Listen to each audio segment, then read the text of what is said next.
2022 সালে রাজধানী ঢাকা গেট এলাকায় ছাত্রদলের এক নারী নেত্রীকে প্রকাশ্যে বেধড়ক মারধরের ঘটনায় দেশজুড়ে তীব্র আলোচনার জন্ম দিয়েছিল। সামাজিক যোগাযোগ মাধ্যমে ছড়িয়ে পড়া সেই ভিডিওতে হামলার শিকার ওই নেত্রীর নাম তন্নি মল্লিক। সম্প্রতি সেই ঘটনার স্মৃতিচারণ করতে গিয়ে আবেগ আপ্লুত হয়ে পড়েন সাবেক এই ছাত্রদলের নেত্রী।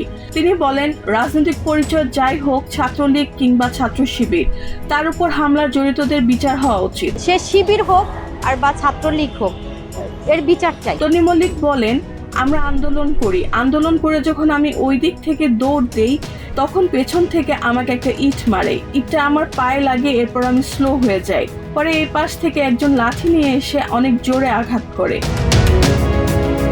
তিনি আরো দাবি করেন, যে ছেলেটা এসে আমাকে লাঠি দিয়ে আঘাত করেছে সে এখন শিবিরের অনেক বড় নেতা।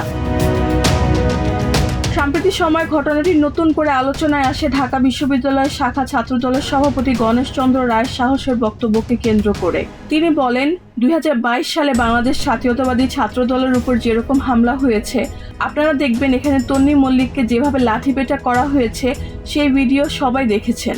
এটা কে? ছাত্র শিবিরের একজন নেতা।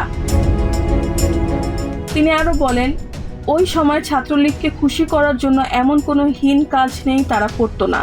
সেটা হেলমেট পরে হামলা করা থেকে শুরু করে গণরুম ও গেস্টরুম নির্যাতন সবকিছুর সঙ্গেই তারা জড়িত ছিল।